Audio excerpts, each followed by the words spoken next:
briefly describe yourself, what you do, your day-to-day responsibilities? I'm Melina Moussali. My background is in global payments, foreign exchange, trading, hedging for large corporates, clients who need to manage their FX exposure. And I've done that for a very long time, about 25 years, and I recently moved into a different organization where we help clients, so still the same kind of clients, to actually manage financial operations in a highly automated way and leverage the power of the data that they hold within their organization to make all their operations a lot faster, slicker, and more efficient, essentially. Mm-hmm. My background covers operations, it covers sales element as well. Interestingly, it does not cover marketing at all. I had exposure to marketing when I started to look at entering a new market from a cultural point of view, making sure that whatever we were doing in different markets was adapted to the kind of clients we're going after, but also the culture and therefore the language and tone of voice. That does sound like marketing. It is, but in an unofficial way. I'm looking at it more from a sales perspective and being the face of the company, talking to clients, as opposed to being the department that create that beautiful content that we usually put out there to these clients. Bringing that element of marrying sales and marketing element together. Quite often in big organizations, these are two very different departments, and they don't always work together so well. That's the exposure I had to marketing as part of the sales and account manager roles in the various organizations where I worked.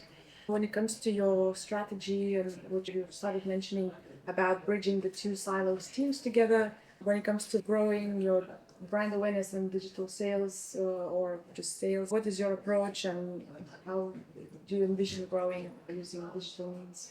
So digital is so important. I come from a world where you had brochures and things like that, paper brochures and so on. You would go out and see clients and you would have a website, but that was not so important. Now everybody is online. Everybody wants to be able to consume information in the most efficient way because everybody is busy. We are used to spending a few minutes of our attention, getting a message.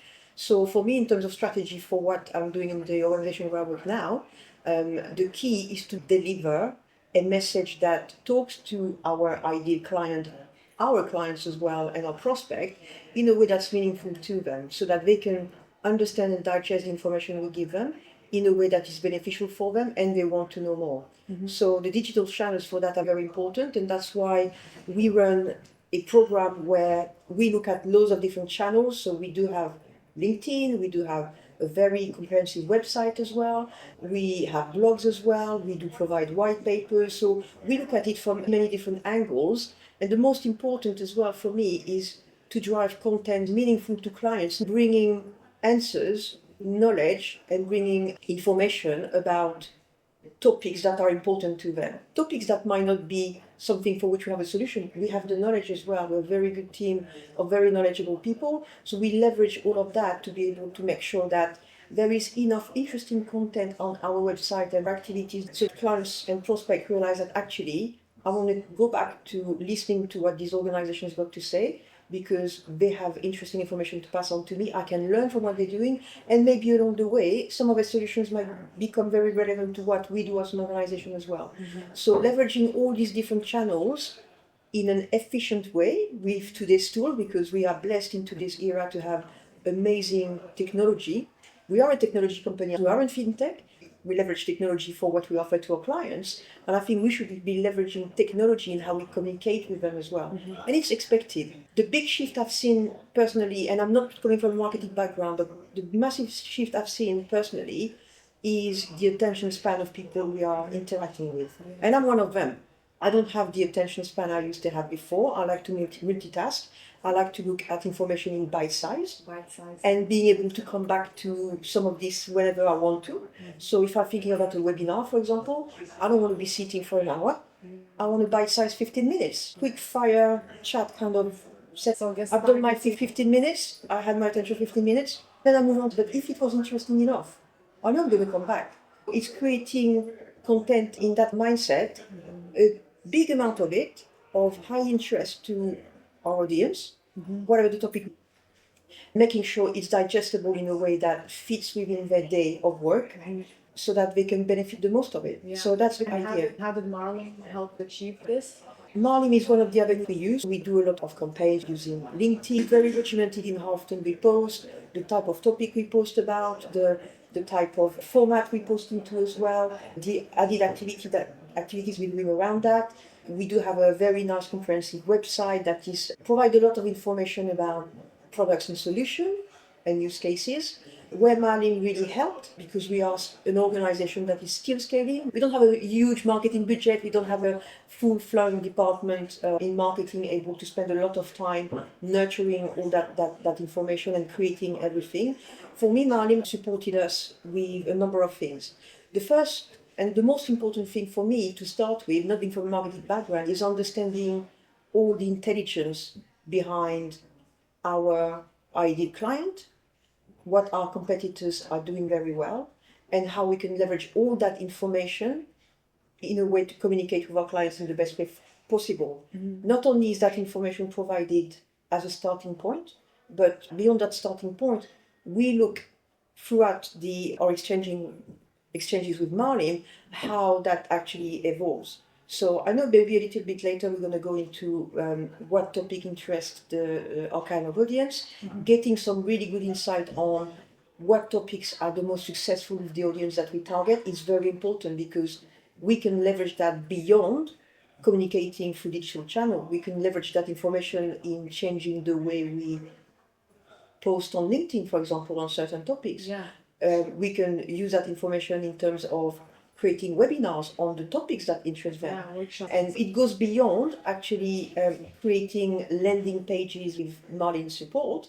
It goes actually into leveraging the very rich data we then gain to widen all our marketing activities beyond marllm. That's been very interesting. What were some of the challenges that you encountered while trying to drive more traffic and impressions to your brand? I think the biggest challenge is when you are a scale-up organization, and we've been on the market for a little while, gaining brand authority is very high if you don't spend a huge budget, if you don't do pay-per-click campaign and all of that. It can be a massive challenge. For us, the biggest challenge is how do we leverage the tools that we have to maximize and make what we have the most efficient possible. Mm-hmm. And that's what we've been doing with leveraging channels such as LinkedIn, networking, presence to trade shows, using our networks and so on. All of that is useful, but it's very small in the grand scheme. We needed to find a way that will help us not only scale as an organization, but scale in terms of how visible we are, mm-hmm. as being a reference in what we do.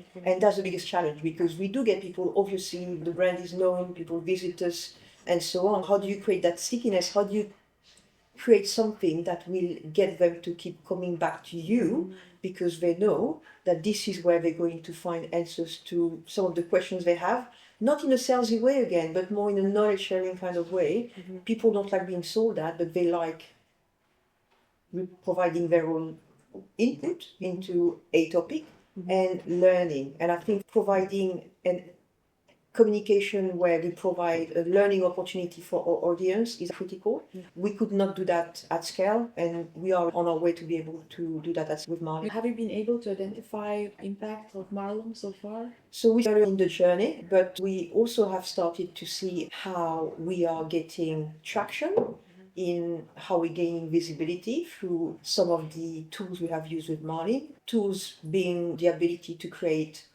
quite in an agile way landing pages. So you can do landing pages with loads of different tools. We use HubSpot and other organizations as well. You can create campaigns and landing pages linked to these campaigns and so on.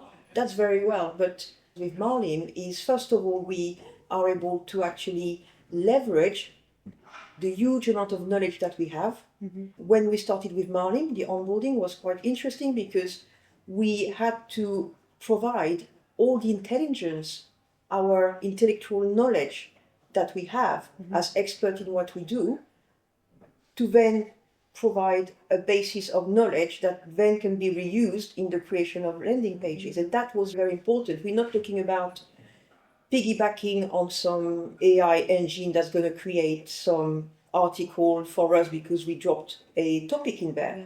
Everybody can do that. Yeah.